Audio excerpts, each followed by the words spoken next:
ನನಗೆ 15 ವರ್ಷ ಆಯಿತು ಡಯಾಬಿಟಿಕ್. ನಾನು ಶುಗರ್ ಇವತ್ತು ನನ್ನ ಕಂಟ್ರೋಲ್ ಇದೆ ಅನ್ನೋದಕ್ಕೆ ಹಾಡೇ ಕಾರಣ. ನನಗೆ ಚಿಕ್ಕ ವಯಸ್ಸಿಂದನೂ ಕಾಡ್ತಿತ್ತು. ಮತ್ತೆ ಲೆಕ್ಕಾಚಾರದ ಬದುಕು ಇದು ಅಂತ. ಲೆಕ್ಕಾಚಾರದ ಬದುಕು ಆಯಿತು. ನಾನು ಚಿಕ್ಕ ವಯಸ್ಸಿಂದನೂ ಸ್ಕೂಲಲ್ಲಿ ಹಾಡ್ಕೊಂಡು ಬರ್ತಿದ್ದೆ. ಆ ನಂತರ ಈ Manjula Gauraj orchestra, blue boys, Mohan ಜಿಪ್ಪೇಟ್ಸು. ಬಟ್ ಎಲ್ಲೂ ಕ್ಲಾಸ್ ಅಂತ ಎಲ್ಲೂ ಹೋಗಿ ಅಟೆಂಡ್ ಮಾಡಿಲ್ಲ. ಯಾವುದೋ ಕ್ಲಾಸ್ ಅಟೆಂಡ್ ಮ್ಯೂಸಿಕ್ ಕ್ಲಾಸಸ್ಸು, ಯಾವುದೋ ಸ್ವರಾಭ್ಯಾಸ ಏನೂ ಇಲ್ಲ. ಆಕಾಶವೇ ಬೀಳಲಿ ಮೇಲೆ ನಾನೆಂದು ನಿನ್ನವನು. ಸುಮಾರು ಎಷ್ಟು ನಾನು ಹೇಳಿದೆ ಒಂದು 7,000 ಅಂತ ಅಂದೆ. ನನಗೆ ಸಿಕ್ಕಿರೋ ಲೆಕ್ಕ ಅದಕ್ಕಿಂತ ಜಾಸ್ತಿ. ಎಷ್ಟು 35 ಇಯರ್ಸಿಂದ 35 ವರ್ಷ ನೀವೇ ಪ್ರತ್ಯೇಕವಾಗಿ ಆರ್ಕೆಸ್ಟ್ರಾ ಮಾಡ್ಕೊಂಡು ಹೋಗಿ ಬರ್ತಾ ಇದ್ದೀವಿ. ವಿರೋಧ ಮಾಡಿದ ನನ್ನ ತಂದೆ. ಈ ಥರ ನೀನು ಈ ಪ್ರೊಫೆಷನ್ ನಿನಗೆ ಯಾಕೆ ಬೇಕಿದೆಲ್ಲ, ಯಾಕೆ ಬೇಕು ನೀನು, ಯಾವುದೋ ಮದುವೆಲ್ಲ ಆಡ್ತೀಯ, ಯಾವುದೋ ಜಾತಿಯಲ್ಲಿ ಆಡ್ತೀಯ, ಏನು ನಿನಗೆ ಈ ಥರ ಯಾಕೆ, ನಿನಗೆ ದೇವ್ರು ಉದ್ಯೋಗ ಕೊಟ್ಟಿದ್ದಾನೆ.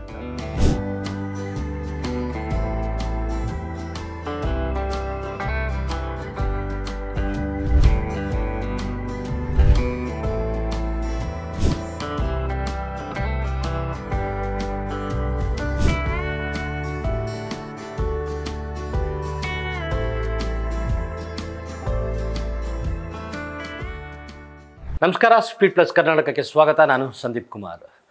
ಫಾರ್ ಎ ಚೇಂಜ್ ಈ ಟೈಮ್ ನನ್ನ ಶೋ ಅಲ್ಲಿ ಯಾವ ಸೆಲೆಬ್ರಿಟೀಸ್ ಇಲ್ಲ, ಸಿನಿಮಾದವರು, ಬಣ್ಣದ ಲೋಕದವರು ಯಾರೂ ಇಲ್ಲ.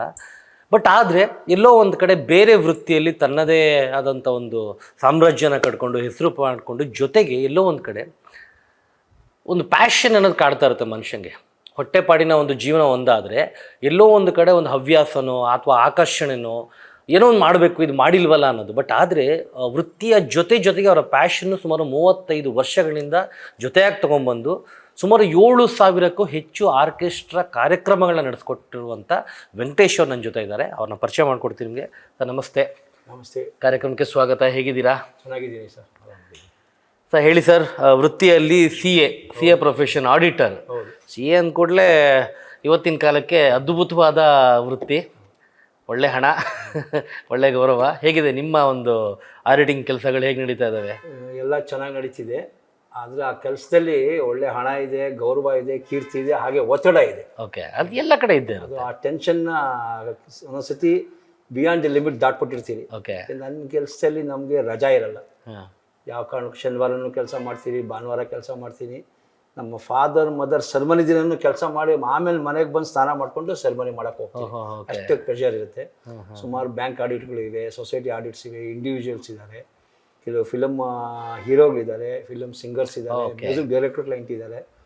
ಜೊತೆಯಲ್ಲಿ ಏನು ಅಂದರೆ ನನಗೆ ಚಿಕ್ಕ ವಯಸ್ಸಿಂದನೂ ಕಾಡ್ತಿತ್ತು ಈ ಲೆಕ್ಕಾಚಾರದ ಬದುಕು ಇದು ಅಂತ. ಲೆಕ್ಕಾಚಾರದ ಬದುಕು ಆಯಿತು. ನಾನು ಚಿಕ್ಕ ವಯಸ್ಸಿಂದನೂ ಸ್ಕೂಲಲ್ಲಿ ಹಾಡ್ಕೊಂಡು ಬರ್ತಿದ್ದೆ. ಆ ನಂತರ ಈ Manjula Gauraj orchestra, blue boys, Mohan ಜಿಪ್ಪೇಟ್ಸು, ಮೈಸೂರು ಮೋಹನ್ ಆರ್ಕೆಸ್ಟ್ರಾ, ಮತ್ತು ಕಸ್ತೂರಿ ಶಂಕರ್ ಆರ್ಕೆಸ್ಟ್ರಾ ಎಲ್ಲಾದರೂ ನೋಡೋಕ್ಕೆ ಹೋಗ್ತಿದ್ದೆ. ನನ್ನ ಮನಸ್ಸಲ್ಲಿ ನನಗೆ ಒಂದು ಪ್ರಶ್ನೆ ಹುಟ್ಕೋತಾ ಇತ್ತು, ಅವ್ರ ಥರ ನಾನು ಯಾವಾಗ ಹಾಡೋದು.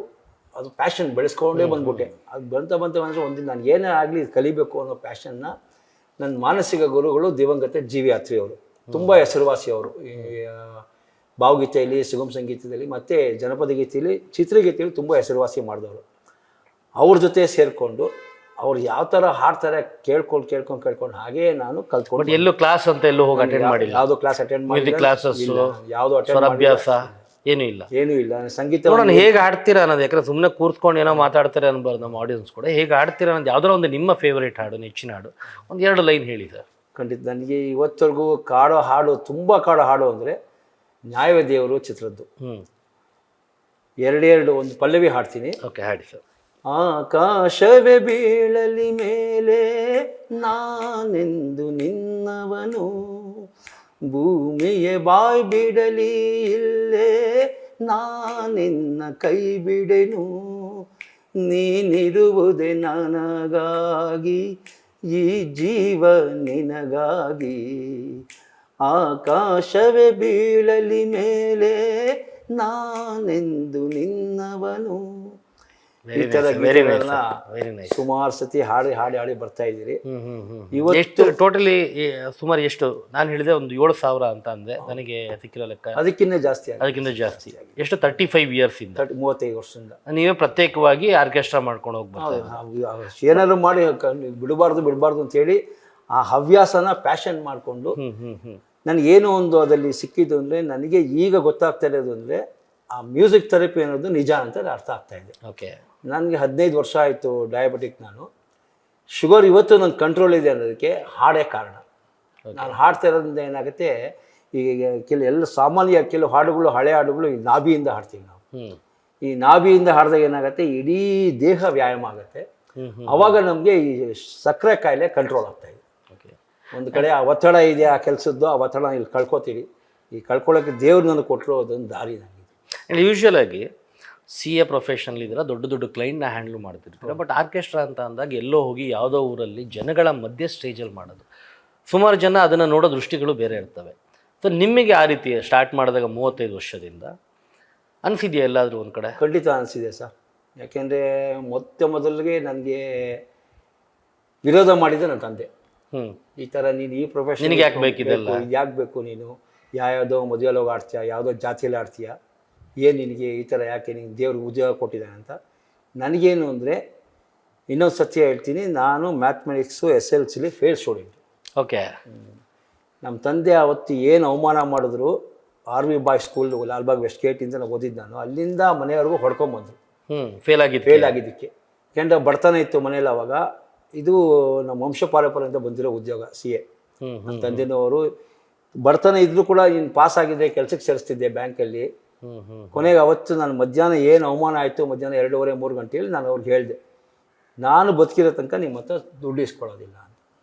ಅದೇ ರೀತಿ ನಾವು ಸಾಯಂಕಾಲ ಒಂದು ಮಾರವಾಡಿ ಅಂಗಡಿ ಕೆಲಸಕ್ಕೆ ಸೇರ್ಕೊಂಡು ಬಟ್ಟೆ ಅಂಗಡಿಲಿ SLC ಮತ್ತೆ ಪಾಸಾಗಿ. ನನಗೆ SLC ಅವತ್ತು ಮ್ಯಾಥಮೆಟಿಕ್ಸ್ ಹೇಳ್ಕೊಟ್ಟಿದ್ದು ಇವತ್ತಿನ ಚಲನಚಿತ್ರ ಹಿನ್ನೆಲೆ ಗಾಯಕ, ತುಂಬ ಫೇಮಸ್ ಸಿಂಗರ್ ಹೇಮಂತ್ ಅಂತ ಅವ್ರ ತಂದೆ.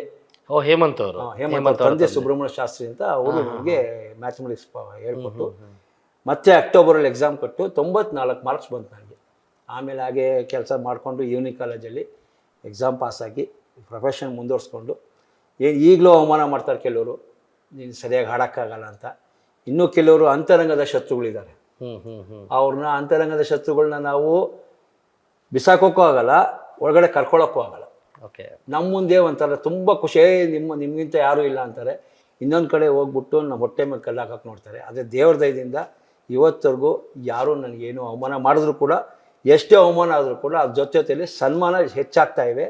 ಆ ಕೀರ್ತಿ ಜಾಸ್ತಿ ದೇವರು ಕರ್ಕೊಂಡು ಹೋಗ್ತಾನೆ. ನಾನು ನಂಬ್ಕೊಂಬಂದವ್ರಿಗೆ, ನಮಗೆ ಇವತ್ತರೆಗೂ ಹೇಳ್ತಿದ್ದೀನಿ, ಇಲ್ಲಿ ನಮ್ಮ ಜೊತೇಲಿ ಇರೋವಂಥ ಹುಡುಗರಾಗಲಿ ಯಾರೇ ಆಗಲಿ ಯಾರೂ ತೊಂದರೆ ಮಾಡಿಲ್ಲ.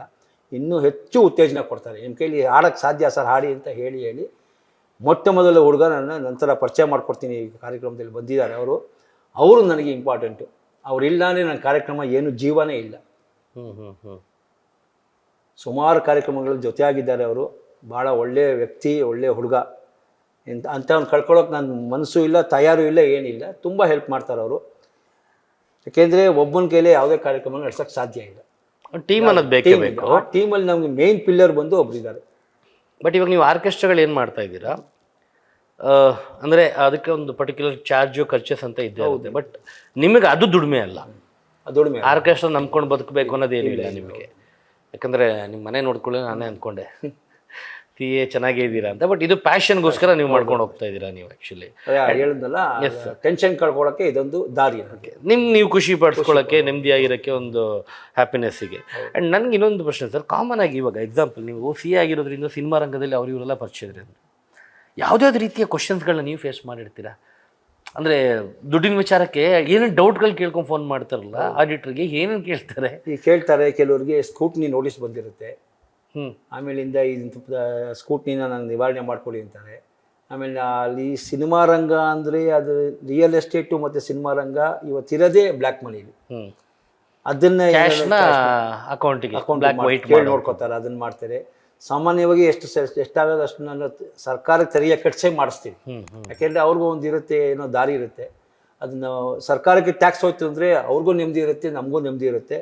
ಯಾಕೆಂದರೆ ನಾವು ಇವತ್ತು ಏನು ಆಡಿಟ್ ಮಾಡಿ ಸೈನ್ ಮಾಡ್ತೀವಿ, ಅವ್ರಿಗಿನ್ನ ಹೆಚ್ಚು ಜವಾಬ್ದಾರಿ ನಮಗಿರುತ್ತೆ. ನಮ್ಮ ಮೆಂಬರ್ಶಿಪ್ ನಂಬರ್ ಮೇಲೆ ನಮ್ಮದು ಜೀವನ ನಿಂತಿರುತ್ತೆ. ಓಕೆ. ಇವತ್ತು ನನಗೆ 60 ವರ್ಷ, ನಾಳೆ ಇವತ್ತು ರಾತ್ರಿ ಮನೆ ಕೂತ್ಕೊಂಡು ಕೆಲಸ ಬೇಡಂದ್ರೂ ನಾನು ಸಿಗ್ಬೋದು. ಆದರೂ ಕೂಡ ನನ್ನ ನಂಬ್ಕೊಂಡು ಸಾವಿರಾರು ಜನ ಕ್ಲೈಂಟ್ಸ್ ಇದ್ದಾರೆ. ಅದರಲ್ಲಿ ಜಾಸ್ತಿ ಮಾರ್ವಾಡಿಸ್ ಇದ್ದಾರೆ. ಎಲ್ಲ ಥರದವರು ಇದ್ದಾರೆ. ಓಕೆ.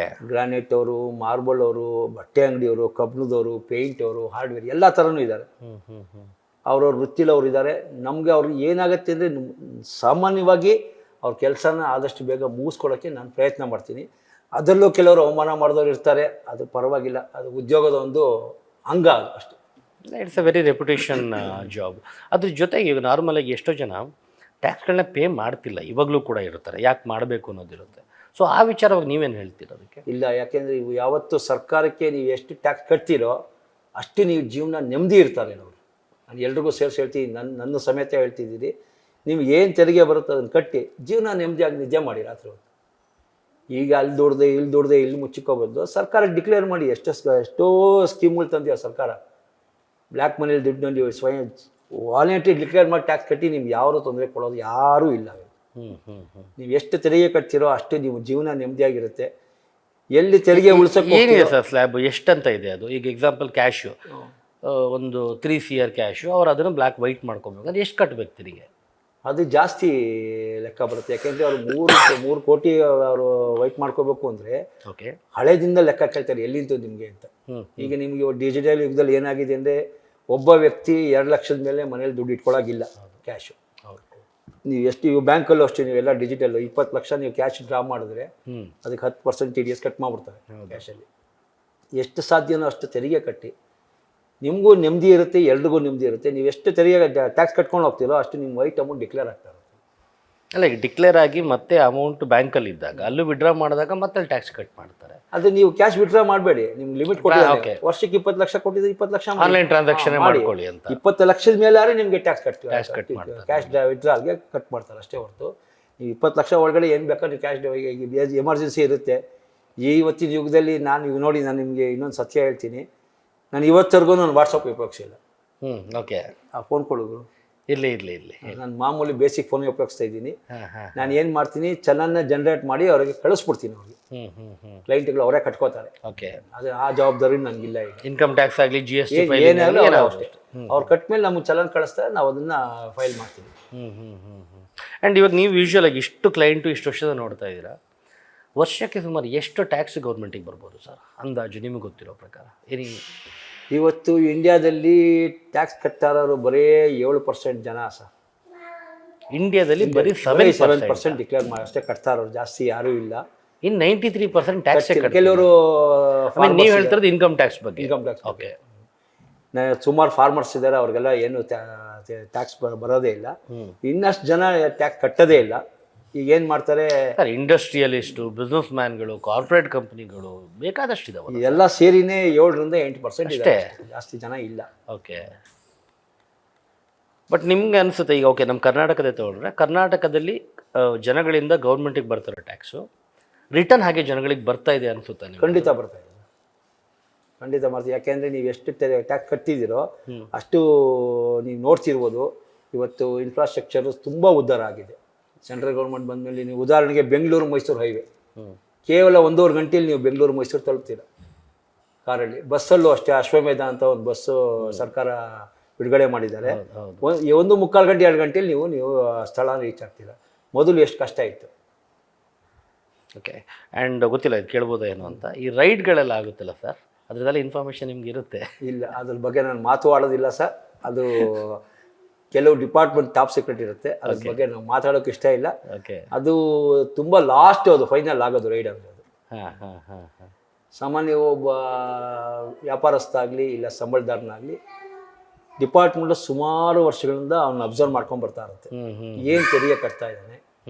ಸಂಬಳದವ್ರು ಮಾತ್ರ ಯಾರೂ ಮೋಸ ಮಾಡೋಕ್ಕೆ ಸಾಧ್ಯ ಇಲ್ಲ, ಅವ್ರದ್ದು ಲೆಕ್ಕ ಕಟ್ಟಿರುತ್ತೆ. ಹೌದು, ವ್ಯಾಪಾರಸ್ಥರಾಗಲಿ ಉದ್ದಿಮೆದಾರರಾಗಲಿ ಅವ್ರು ಏನು ಮಾಡ್ತಾರೆ, ನಾನು ಹೇಳೋದಿಷ್ಟೇ, ಫಸ್ಟು ಕ್ಲೈಂಟ್ನ ಉಳಿಸಿ, ಜೊತೆ ಸರ್ಕಾರನೂ ಉಳಿಸಿ. ತೆರಿಗೆ ಕಟ್ಟಿದಷ್ಟು ನಿಮ್ಗಾಗುತ್ತೆ. ನಿಮಗೆ ಅದು ಬಿಟ್ಬಿಟ್ಟು ನೀವು ಜಾಸ್ತಿ, ಈಗ 100 ರೂಪಾಯಿ ನೀವು ದುಡಿಮೆ ಮಾಡಿದ್ರೆ ಲೆಕ್ಕ ಇಲ್ಲದೆ 95 ರೂಪಾಯಿ ನೀವು ಖರ್ಚು ಮಾಡದೆ ನೀವು ತಿನ್ನೋಕೆ ಹೋದ್ರೆ ಏನಾಗುತ್ತೆ, ಅಲ್ಲಿ ಎಲ್ಲೋ ಒಂದು ಕಡೆ ಏಟಾಗುತ್ತೆ. ಅದು ಸಾಧ್ಯ ಆದಷ್ಟು ತೆರಿಗೆ ಕಟ್ಕೊಂಡು ಹೋಗಿ, ಜನರಿಗೂ ಆರಾಮು, ಸರ್ಕಾರಕ್ಕೂ ಆರಾಮು. ಸರ್ಕಾರ ನಮಗೆ ವಾಪಸ್ ಕೊಟ್ಟೇ ಇದೆ. ಯಾಕೆಂದರೆ ನೀವೇನು ನೋಡಿದ್ದೀರಾ, ಏನು ಬ್ರಿಡ್ಜ್ಗಳು ಮಾಡಿದ್ದಾರೆ, ಏನೇನು ಟ್ರೈನ್ ವ್ಯವಸ್ಥೆ ಎಷ್ಟು ಚೆನ್ನಾಗಿದೆ ಇವತ್ತು ನೋಡಿ. ಒಂದೇ ಮಾತ್ರ ನಮ್ಮ ಟ್ರೈನ್ ಬಂದಿದೆ, ನಿಮಗೆ ಡ್ಯೂರೇಷನ್ ಆಫ್ ಜರ್ನಿ ಅವರ್ಸ್ ತುಂಬ ಕಮ್ಮಿ ಆಗಿಬಿಟ್ಟಿದೆ ಈಗ. ಸ್ಟಿಲ್ ಬೇಸಿಕ್ ಪ್ರಾಬ್ಲಮ್ಸ್ ಆಗೇ ಇದಾವಲ್ಲ ಸರ್. ಮಳೆ ಬಂತು ಅಂದರೆ ಡ್ರೈನೇಜ್ ಇಲ್ಲ, ಬೆಂಗಳೂರಲ್ಲಿ ಎಲ್ಲ ಕಡೆ ನೀರು ತುಂಬಿಕೊಳ್ಳುತ್ತೆ, ವೆಹಿಕಲ್ಗಳು ಓಡಾಟ ಕಷ್ಟ ಆಗುತ್ತೆ. ಮಾಡ್ತಾ ಇದ್ದಾರೆ ಸರ್. ಈಗ 5 ವರ್ಷಗಳಿಂದ BBMP ಅನ್ನೋದಕ್ಕೆ ಹೆಸರೇ ಇರಲಿಲ್ಲ, ಈಗೇನೋ ಮಾಡಬೇಕು ಅಂತ ಹೊರಟಿದ್ದಾರೆ. Beet plus Karnataka